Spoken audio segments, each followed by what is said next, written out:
নমস্কাৰ মোৰ শিক্ষাৰ্থীসকল, মই প্ৰণৱে ইউটিউব চেনেল ফৰ এডুকেশ্যনৰ অন্য এটা ভিডিঅ'লৈ তোমালোক সকলোকে স্বাগতম জনাইছোঁ।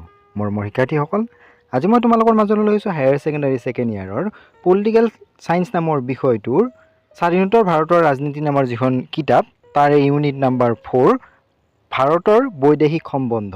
এই ইউনিটটোৰ পৰা তোমালোকৰ ফাইনেলত আহিব পৰা কেইটামান অতি দৰকাৰী চমু প্ৰশ্নৰ উত্তৰ। তেতিয়াহ'লে আহচোন পলম নকৰি আজিৰ ভিডিঅ'টো আৰম্ভ কৰোঁ। আৰু তাৰ আগতে তোমালোকলৈ এটা অনুৰোধ, এই চেনেলটো যদি ছাবস্ক্ৰাইব কৰা নাই তেতিয়াহ'লে ছাবস্ক্ৰাইব কৰি দিবা আৰু কাষতে থকা বেল আইকনটো প্ৰেছ কৰি দিবা মই দিয়া এনেকুৱা ধৰণৰ শিক্ষামূলক ভিডিঅ'সমূহ নিয়মিতভাৱে পাই থাকিবলৈ। তাৰ উপৰিও তোমালোকলৈ যদি আগৰ ইউনিট কেইটাৰ ভিডিঅ'সমূহ চোৱা নাই, মই ডেছক্ৰিপশ্যনত লিংক দিছোঁ, তাত গৈও চাব পাৰিবা।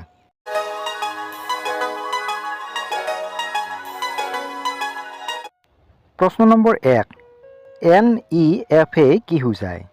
NEFA সূচায় নৰ্থ ইষ্ট ফ্ৰণ্টিয়াৰ এজেঞ্চি। প্ৰশ্ন নম্বৰ 2, কেতিয়া চিমলা চুক্তি কৰা হৈছিল? 1972 চনত চিমলা চুক্তি কৰা হৈছিল। প্ৰশ্ন নম্বৰ 3, কোন চনত চীনে তিব্বতক চামিল কৰি লয়? 1950 চনত চীনে তিব্বতক চামিল কৰি লয়। প্ৰশ্ন নম্বৰ 4, কিমান চনত ভাৰতীয় জনতা দল ক্ষমতালৈ আহিছিল? 1977 চনত। প্ৰশ্ন নম্বৰ 5, বৈদেশিক নীতিৰ উপাদানসমূহ কি কি? ৰাষ্ট্ৰীয় নিৰাপত্তা আৰু ৰাষ্ট্ৰীয় স্বাৰ্থ। প্ৰশ্ন নম্বৰ 6, কাশ্মীৰ বিভাজনৰ প্ৰস্তাৱ কোনে দিছিল? কাশ্মীৰ বিভাজনৰ প্ৰস্তাৱ দিছিল ৰাষ্ট্ৰসংঘই। 7 নম্বৰ প্ৰশ্নটো হৈছে, প্ৰথমখন গোষ্ঠী নিৰপেক্ষ শীৰ্ষ সন্মিলন ক'ত অনুষ্ঠিত হৈছিল? এই সন্মিলন অনুষ্ঠিত হৈছিল ইণ্ডোনেছিয়াৰ বান্দাং চহৰত। প্ৰশ্ন নম্বৰ 8, 1971 চনত ভাৰতে কোন ৰাষ্ট্ৰৰ লগত বন্ধুত্বমূলক চুক্তিত স্বাক্ষৰ কৰিছিল? ইয়াৰ উত্তৰটো হ'ব ছোভিয়েট ইউনিয়নৰ লগত। প্ৰশ্ন নম্বৰ 9, CTBTৰ সম্পূৰ্ণ ৰূপটো কি? CTBTৰ সম্পূৰ্ণ ৰূপটো হৈছে comprehensive test ban treaty. 10 number প্ৰশ্নটো হ'ল, ভাৰতে পোনপ্ৰথমবাৰৰ বাবে কেতিয়া পাৰমাণৱিক বিস্ফোৰণ ঘটাইছিল? 1974 চনৰ মে' মাহত। প্ৰশ্ন নম্বৰ 11, 1972 চনত ইন্দিৰা গান্ধী আৰু জুলফিকৰ আলী ভুট্টোৰ মাজত স্বাক্ষৰ হোৱা চুক্তিখনৰ নাম কি? এই চুক্তিখন আছিল চিমলা চুক্তি। প্ৰশ্ন নম্বৰ 12, স্বাধীন ভাৰতৰ প্ৰথম গৃহমন্ত্ৰী কোন আছিল? স্বাধীন ভাৰতৰ প্ৰথম গৃহমন্ত্ৰী আছিল চৰ্দাৰ বল্লভভাই পেটেল। প্ৰশ্ন নম্বৰ 13, ভাৰতৰ কোনজন প্ৰধানমন্ত্ৰীয়ে পঞ্চশীল নীতি গ্ৰহণ কৰিছিল? স্বাধীন ভাৰতৰ প্ৰথম প্ৰধানমন্ত্ৰী পণ্ডিত জৱাহৰলাল নেহৰুৱে। 14 নম্বৰ প্ৰশ্নটো হ'ল, চিমলা চুক্তি কোন দুখন দেশৰ মাজত স্বাক্ষৰিত হৈছিল?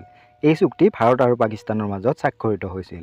15 নম্বৰ প্ৰশ্ন, ভাৰতৰ বৈদেশিক নীতিৰ মূল নীতি এটা লিখা। ভাৰতৰ বৈদেশিক নীতিৰ এটা মূল নীতি হৈছে শান্তি। 16 নম্বৰ প্ৰশ্নটো হ'ল, ভাৰতীয় সংবিধানৰ কোন অনুচ্ছেদত বৈদেশিক নীতিৰ উল্লেখ আছে? সেই অনুচ্ছেদটো হৈছে 51 নং অনুচ্ছেদ।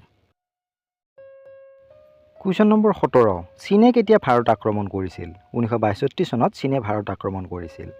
18 নম্বৰ প্ৰশ্নটো হ'ল, চীন আৰু ভাৰতৰ সীমাৰেখা হিচাপে কোন চনত মেকমোহন ৰেখা নিৰ্ধাৰণ কৰা হৈছিল? ইয়াৰ উত্তৰটো হৈছে 1914 চনত। প্ৰশ্ন নম্বৰ 19, NEDAৰ সম্পূৰ্ণ নামটো লিখা। ইয়াৰ সম্পূৰ্ণ ৰূপটো হৈছে নৰ্থ ইষ্ট ডেম'ক্ৰেটিক এলায়েন্স।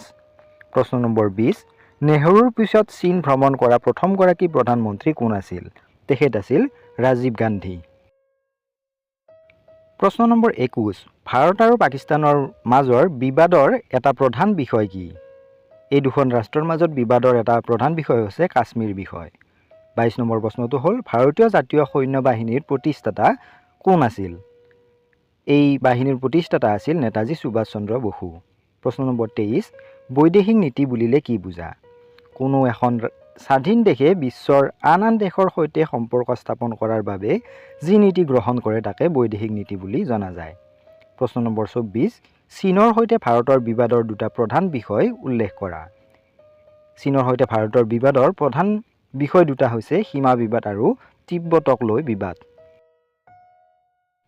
প্ৰশ্ন নম্বৰ 25, ভাৰতৰ বৈদেশিক নীতিৰ বাটকটীয়া কোন? ভাৰতৰ বৈদেশিক নীতিৰ বাটকটীয়া হৈছে জৱাহৰলাল নেহৰু।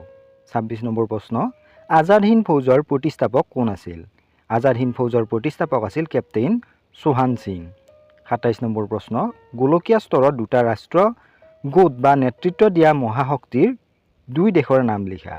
এই দুখন দেশ হৈছে বা মহাশক্তিধৰ দেশ হৈছে আমেৰিকা আৰু ছোভিয়েট ৰাছিয়া। প্ৰশ্ন নম্বৰ 28, কোন চনত বাংলাদেশ যুদ্ধ আৰম্ভ হৈছিল? 1971 চনত।